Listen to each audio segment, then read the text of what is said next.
Hello दोस्तों। हम ninth class की हिस्ट्री बुक का पहला चैप्टर कंप्लीट कर चुके हैं। आज हम दूसरा पार्ट शुरू करने वाले हैं जिसका ये इंट्रोडक्शन होगा। हम दूसरे पार्ट दूसरा चैप्टर हम शुरू करेंगे, ये उस चैप्टर का इंट्रोडक्शन है। हम इसको अच्छे से समझेंगे, इंट्रोडक्शन को अच्छे से समझेंगे कि चैप्टर में है क्या। तो चलिए दोस्तों, वीडियो को शुरू करते हैं। मेरा नाम है हरिओम, आप सभी का स्वागत है हमारे यूट्यूब चैनल माइंडेड स्टडी 22 पर। देखिए दोस्तों, चैप्टर को शुरू करने से पहले मैप को समझ लेते हैं, जिससे हमें थोड़ा चैप्टर को समझने में आसानी होगी। बहुत सारे देशों का नाम लिया जा रहा है तो हमें पता रहेगा कि कौन सा देश कहाँ पे है। अब जैसे यूरोप की बात हो रही है तो यूरोप में बहुत सारे देश हैं। तो जैसे हमने देखा था, फ्रांस की बात हो रही थी, और फ्रांस से सटे और भी देश है जिसमें फ्रांस की क्रांति होती है तो उसकी जो विचारधारा होती है वो और देशों में फैल रही होती है। तो देखिए, फ्रांस से सटे और भी देश है, जैसे ग्रीस है, इटली है, जर्मनी है, स्पेन है। तो बहुत सारे जो देश हैं यूरोप में, ऐसे ही बहुत सारे देश हैं। तो जो हमारा चैप्टर का भी नाम है, यूरोप में समाजवाद एवं रूसी क्रांति। तो हम समझेंगे कि कैसे यूरोप में समाजवाद आता है, और जो रूसी क्रांति है उसको भी हम समझेंगे। तो मैं आपसे कहना चाहूँगा कि आप प्लीज़ वर्ल्ड मैप को भी अच्छे से समझें, जिससे आपको और भी चैप्टर को समझने में आसानी होगी। देखिए दोस्तों, जैसे हमारे चैप्टर का नाम है यूरोप में समाजवाद, जो यूरोप में समाजवाद है एवं रूसी क्रांति, और रूस की क्रांति पे हम बात करेंगे। तो समाजवाद का मतलब क्या होता है, पहले हम उसको समझते हैं। समाजवाद होता क्या है? तो देखिए, समाजवाद क्या होता है। समाजवाद का तात्पर्य ये होता है, इसमें सरकार का नियंत्रण होता है। जो सरकार होती है वो अपना कार्य करती है, इसमें सरकारी संपत्तियां ज़्यादा होती है। इसमें जैसे अस्पताल, विद्यालय, स्कूल जो भी होते हैं, ये क्या होते हैं, सरकार के हाथ में होती है। और सरकार जो होती है वो क्या करती है, लोगों की भलाई के लिए कार्य करती है। और देखिए, ये समाजवाद का प्रतीक है, जो सिंबल है ये समाजवाद का प्रतीक भी है। और रही बात क्रांति की, तो एक बार हम क्रांति को भी समझते हैं। क्रांति क्या होती है? देखिए, आंदोलन और क्रांति में बहुत ही ज़्यादा डिफरेंस होता है।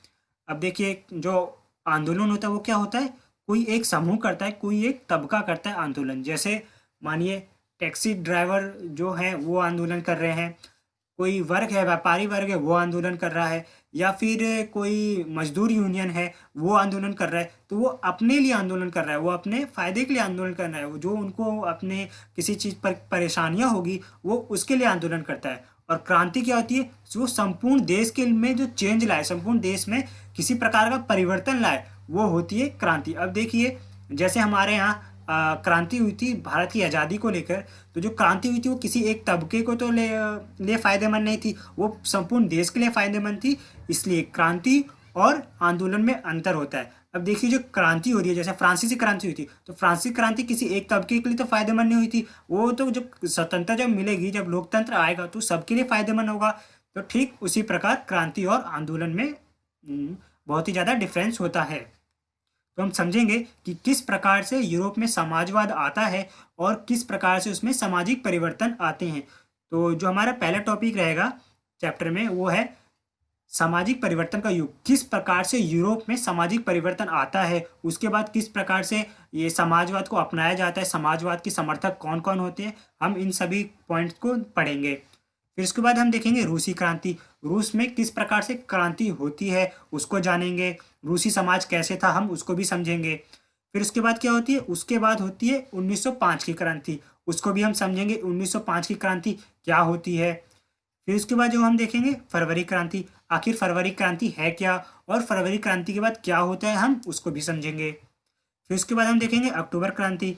ठीक उसी प्रकार अक्टूबर क्रांति क्या है, अक्टूबर क्रांति के बाद होता क्या है, हम उसको भी इस चैप्टर में समझेंगे।